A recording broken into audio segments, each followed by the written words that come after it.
About to go live. I think we're good. We're good to go live. All right.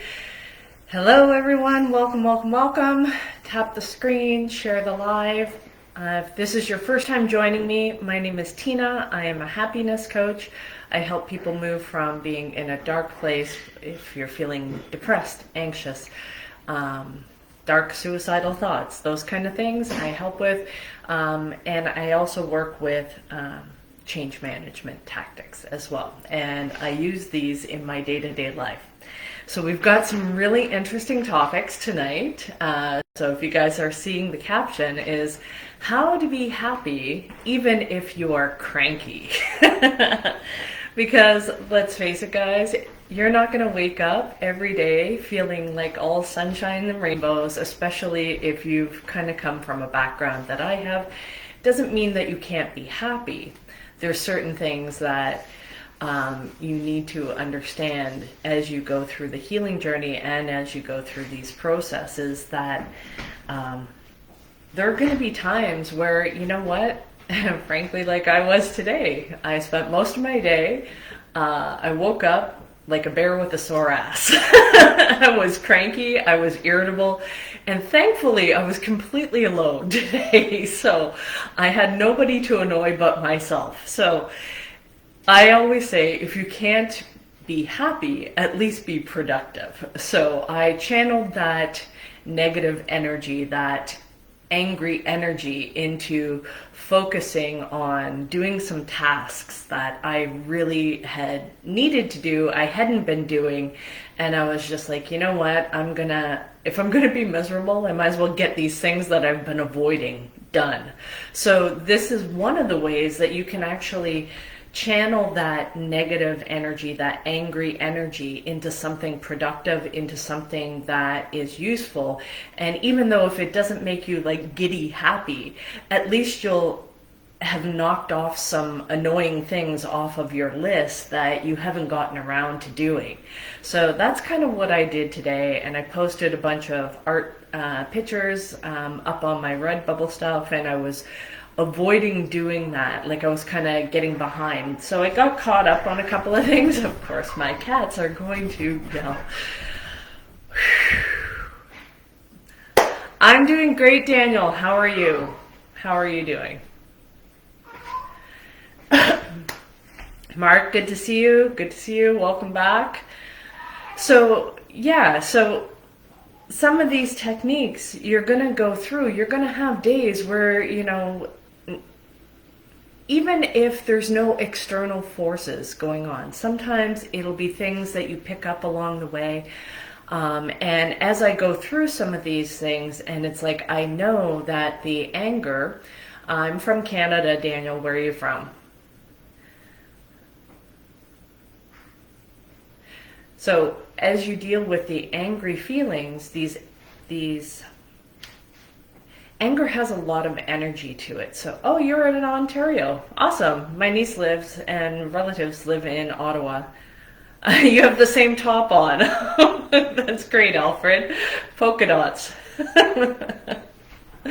Love my TikTok people. Awesome. So, dealing with angry feelings. Anger has a lot of energy, and you can channel that into something productive and finally get things done that you maybe had been avoiding. And sometimes you just kind of have to laugh at yourself. So sometimes I will go into imagining the angry feelings, and it's like, and being able to embrace them fully. Like, so this is a way to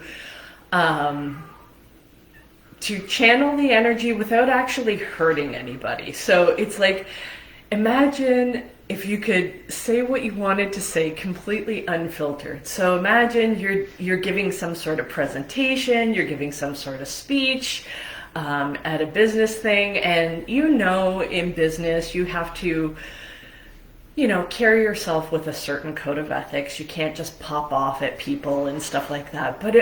But if you take the time to imagine what you would actually say if you could just say it unfiltered. And sometimes I'll do that. And it's like I had to do that just before I even got out of bed this morning because I woke up with that irritated, angry energy. And I was like, so I envisioned me being at a podium and just imagining that I was the person that just finally told people what I really thought and really popped off. And I just kind of laughed and giggled at myself as everybody stood there shocked and is like, oh my God, did she just say the F word in front of all of these people? Yes, I did, motherfucker. Yes, I did. And I just kind of laughed at myself and I just thought, yeah, that'd be fun.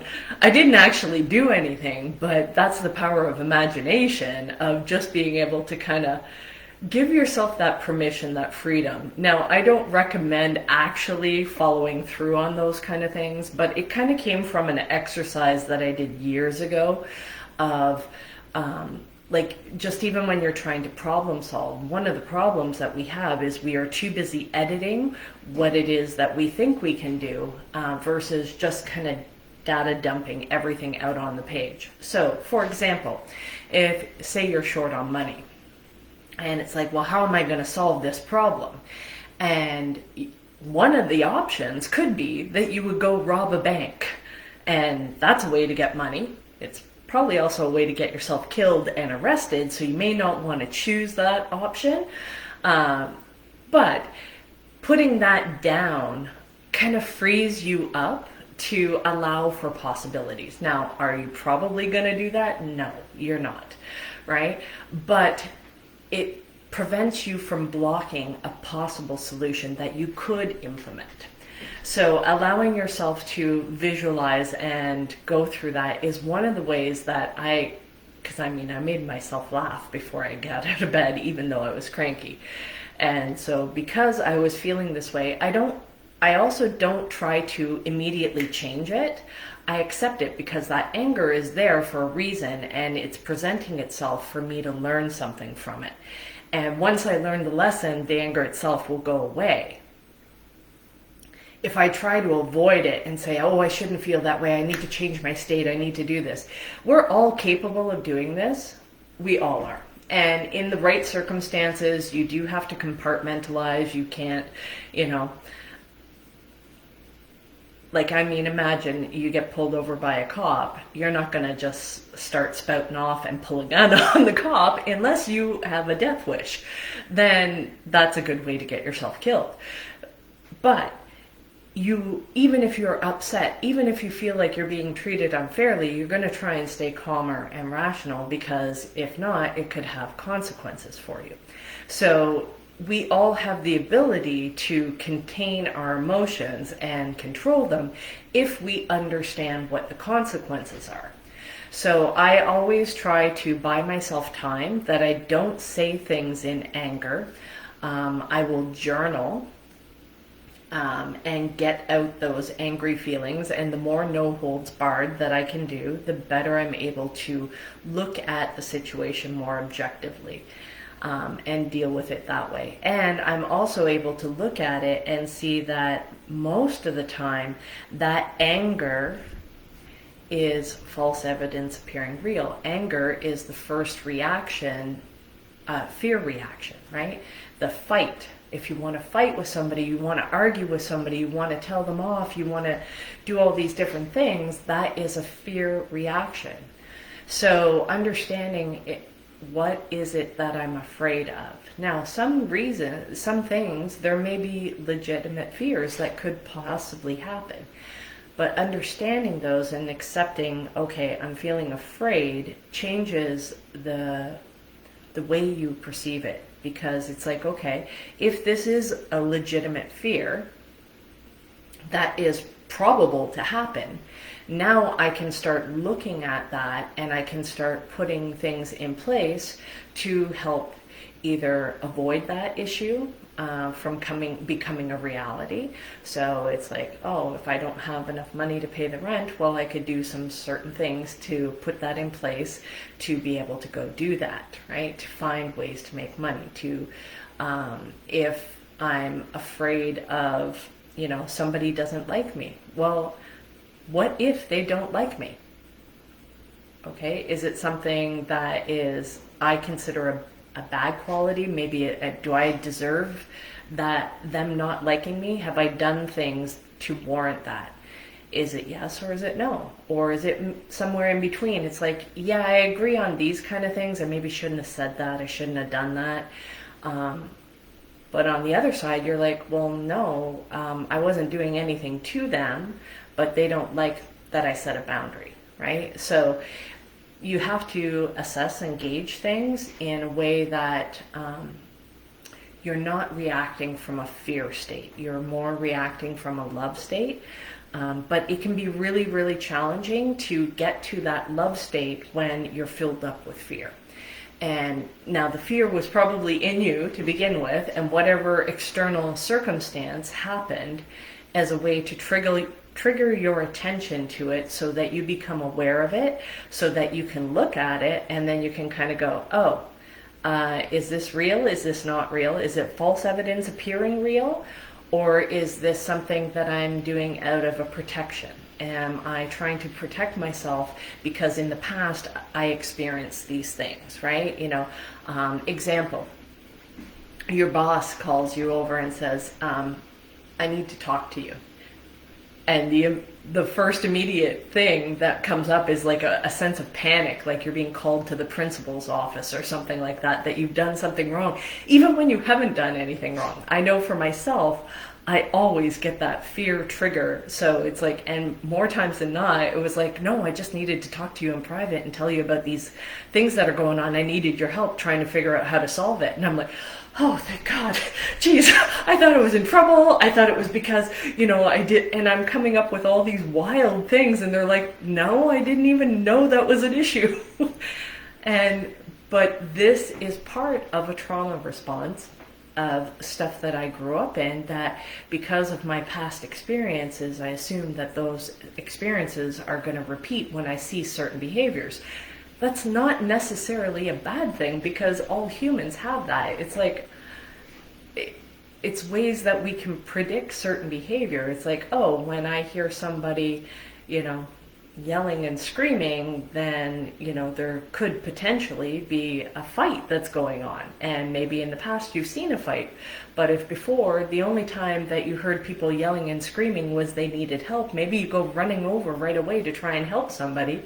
And if you've come across now it's a fight, it's a different scenario. Now you have new data that you've put in. So all humans deal with this as a normal coping mechanism. Like, it's a normal thing for us to take past behaviors and try to predict future behaviors from those experiences.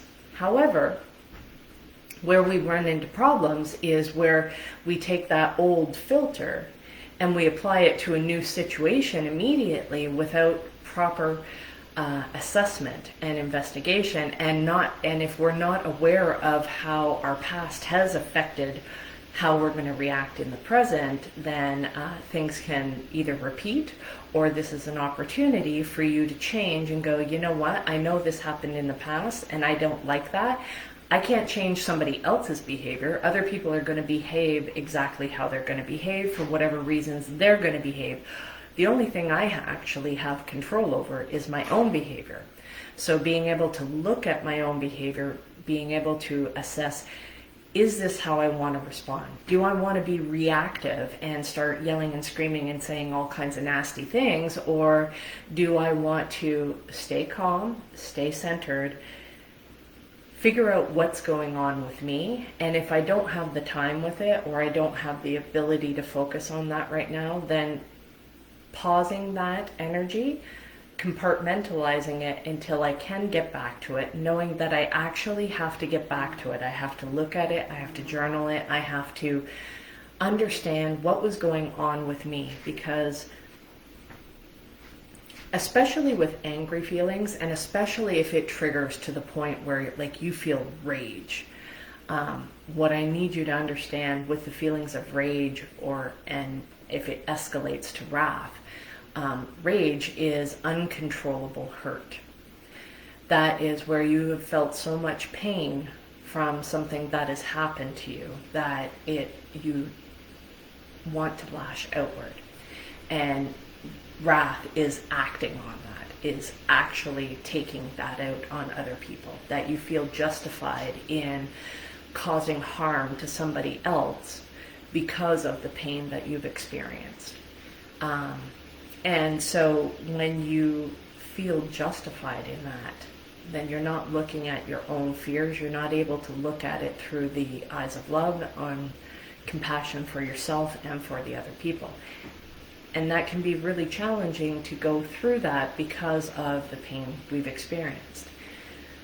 However, we all have choices. We have choices as to whether or not we're going to repeat the actions and become the abuser ourselves, or we can choose a different path and choose a path where we can see the pain of somebody else and know that the only reason that they would ever lash out was because they were in pain themselves. Because no human being goes through where they're feeling happy, they're feeling joyous, and they just walk along and they decide, I'm just going to go hurt this person for shits and giggles. No, there's something within us if we reach out and we lash out to other people to harm them. That is something that is going on with us, and that is something we have to hold ourselves accountable to.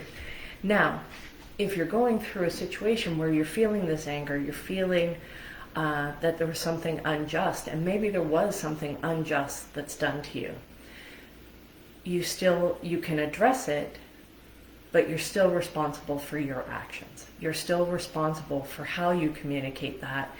And now we're all human. There's all times that we're gonna, snap. We, say things that we don't mean, and making amends for those is part of the ways to prevent that from happening again. Because if you refuse to own up to it, if you refuse to apologize for the things that you've done and change your behavior to correlate with that, then you are likely to repeat those actions. And if you also don't do that inner work to understand, why did I react that way in the first place? Where did this come from? Why am I behaving this way? If you don't question yourself in those kind of things, then you will repeat those actions. You will harm other people and feel that you're completely justified in doing so. Because if they hadn't have done A, then I wouldn't have done B. Makes sense. However, it just leaves both of us unhappy. It leaves both of us hurt. Because if you are in a good space yourself and somebody comes to you and said, you know what, you said this to me and I took it in this way and it really hurt my feelings, and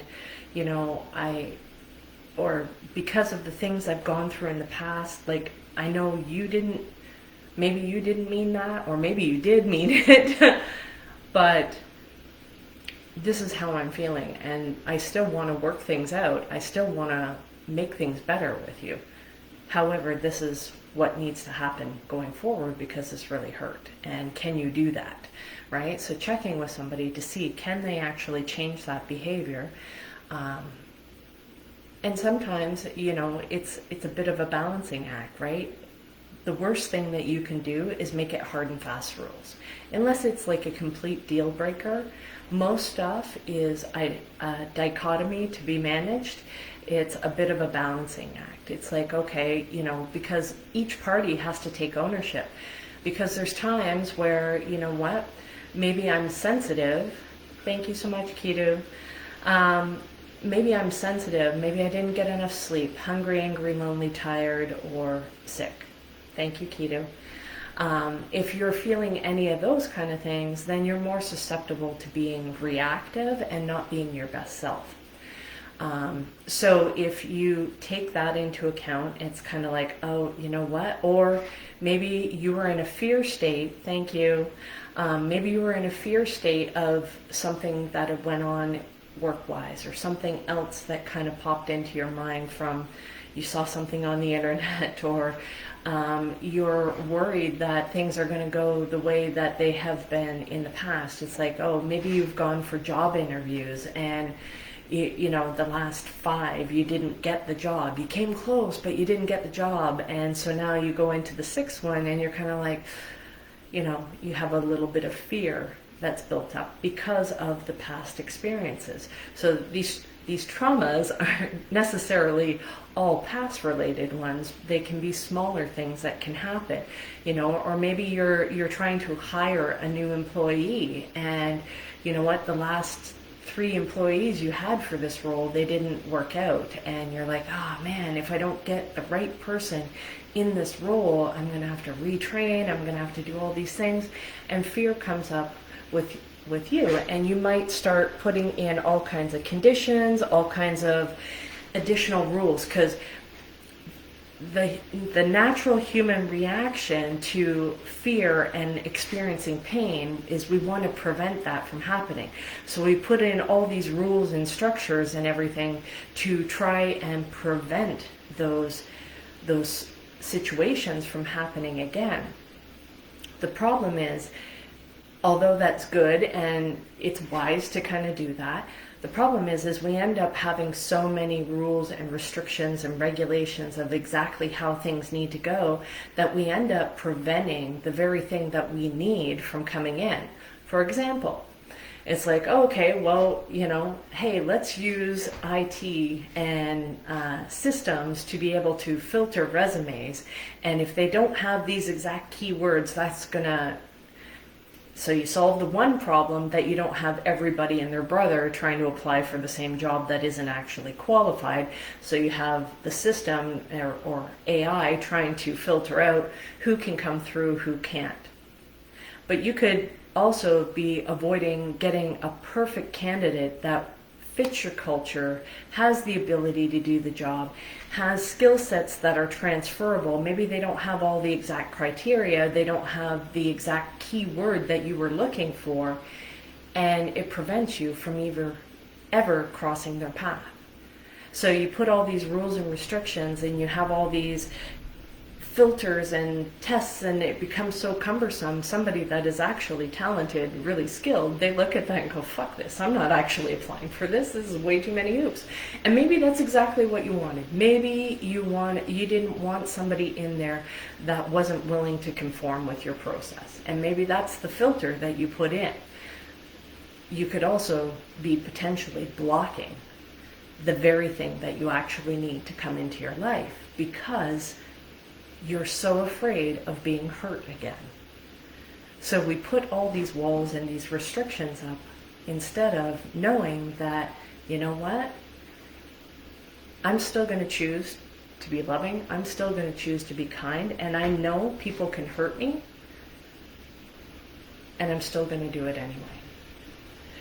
Because what is the point of building all these walls? All we do is create prisons for ourselves that we can't actually get out of, that we can't connect with people. We have so many blockages, so many walls up. And it prevents the very thing, it creates the very thing we were afraid of, is getting hurt. Now we can't find the right people, we can't connect with the right person because we have all these criteria, all these checklists in place. So we have to learn to trust and love again. And how do you do that?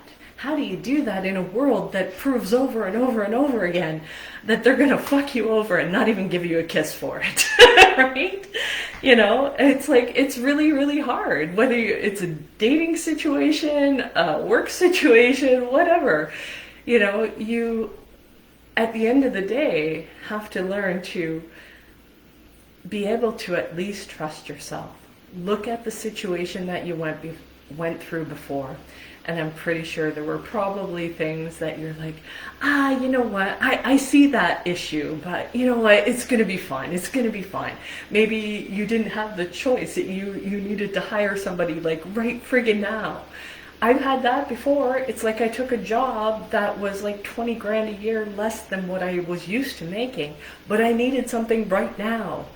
And it didn't matter how well I performed because of all the structures and all the rules and restrictions in place. I couldn't even get promoted to earn what I actually knew I was deserving of. I actually had to leave the company for a year and then go back.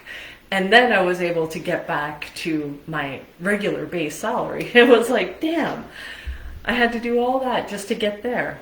And in the end, the same issues that caused me to want to leave in the first place were what ended up I ended up leaving again. So sometimes those things happen because it's time for you to grow. There's other things that you need to learn, and the way to be able to trust in a world that could potentially hurt us, I mean, what's the alternative? Never doing anything to ever get hurt again? I know I default to that. I'm like, well, fuck it. You know what? I don't want to be around anybody. I don't want to, like, I'm good on my own. Like, you know, and that's that fear defensive thing. And it's like, I know even when I say that, I'm full of shit. But it feels good to say it. It feels good to know and at least imagine, could you actually be alone? Could you be okay? So then choosing to get involved means you're choosing to risk getting hurt again. Not having the things met, having your trust broken, any of those kind of things. They're all potentials to happen. Even people that you think would never do that. Even people that aren't intending to can actually hurt you. They're not even trying to hurt you, but they accidentally do that. And it's all something that we have to look back within ourselves to find out what's going on within us that caused that to be painful. So it can be really challenging to be happy even when you're angry, but there are ways to be able to do that and to make sure that you are building the trust with yourself. That is what is most important, because everybody can say that they have your back, and that might be 100% true, but if you don't have your own back in the process, then it doesn't matter what they say. The truth is irrelevant. Your opinion is all that matters. So if you don't do the things that you need to do for yourself to protect yourself, then some people may screw you over, some people might not, or some people may do it unintentionally, not because they're even thinking of you, they're just doing their thing, right? So it can happen those kind of ways. And it can be really hard when you experience that, but I can promise you, if you're in a good place within yourself, then those things don't bother you, they don't hurt. You can see them for what they are. Is it an expression of their fear if you're in a state of love? If you're in a state of fear, then you've got fear and fear together, and then shenanigans happen, and pain happens, and we hurt each other, and we lash out at each other. So at least, hopefully, there's one of you that has a level head or is in a state of love, and if not, at least have some guidelines of how you're going to deal with that when both of you are in fear. So I know for me, I need some space. I know that's one thing, that I need quiet time, I need space, and because I'm getting to know myself and getting to know what it is that I need, I make sure I give that to myself, even if it upsets the other person. I am doing it for their benefit. I'm not doing it to stonewall them. I'm not doing it to harm them. I'm doing it to prevent harm, because I know if I am not given that space, I'm likely to react negatively, and that won't be good. And even if I can't, then I at least know I need to do things like breathing.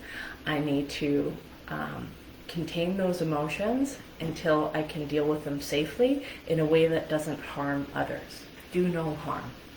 So if you operate from that premise to do no harm, it doesn't mean that you're never going to harm people. You could do something just by not being aware of your own behavior, and that harms somebody. And it's on them to be able to speak up and say what it is that's bothering them.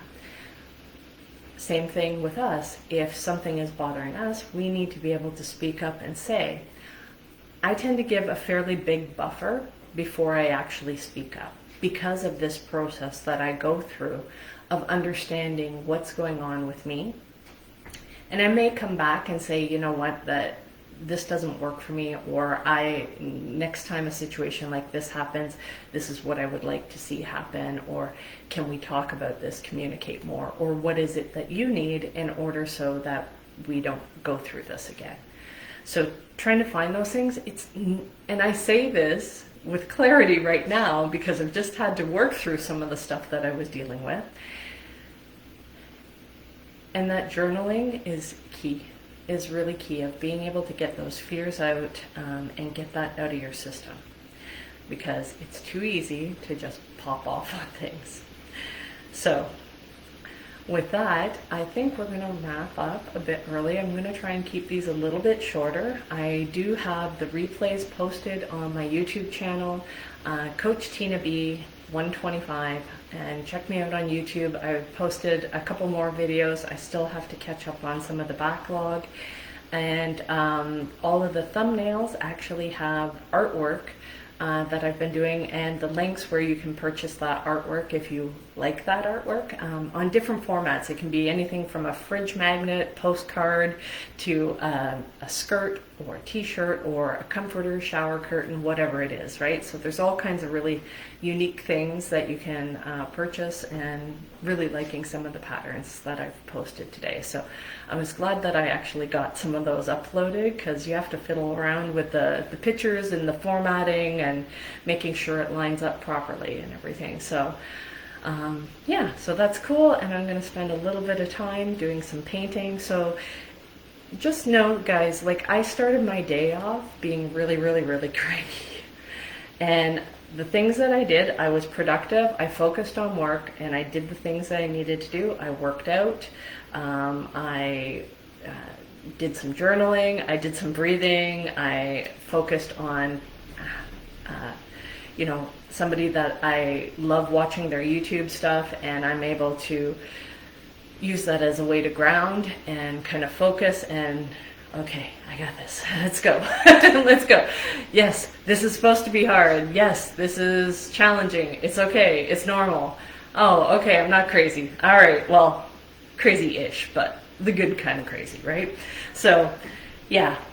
So doing these kind of things on a daily basis really helps you with being able to be happier, be more fulfilled, because all day I was honestly, I was a little worried. I'm like, great, here I am all pissy and cranky, and now I gotta come on and talk about how to be happy. It's like, sometimes you just have to accept that today you're not happy, and it's okay. You don't have to be. It's a matter of accepting the emotions that have come up, because they are coming up as things to guide you, things, they're information, they're data inputs to get your attention, for you to pay attention to it. Maybe it's something that needs to heal. Maybe it's you've got your hand on a hot stove and that really hurts, and maybe you should remove your hand. Whatever it may be, you have to look at what information the emotions coming up for you are giving for you, and how often is that emotion coming up. So you could do all of these exercises that I talk about, and you're like, okay, I'm good and everything, but then the very next day the same shit happens again. It's like, now we have repeated patterns. Patterns are a whole other thing that you need to start looking at, of how frequently is this? How do you contribute to the pattern? How are they contributing to the pattern? Is it at exactly the same, or is it actually getting better? Or did it get worse? What happened here?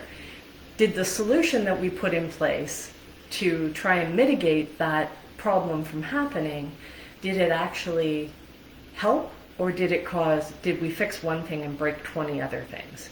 So that's more of a whole business kind of perspective, change management, and we can talk about that kind of stuff on another live. But guys, I'm going to wrap this up for tonight. Go over to my YouTube channel, check it out, listen to the lives, like, comment, subscribe.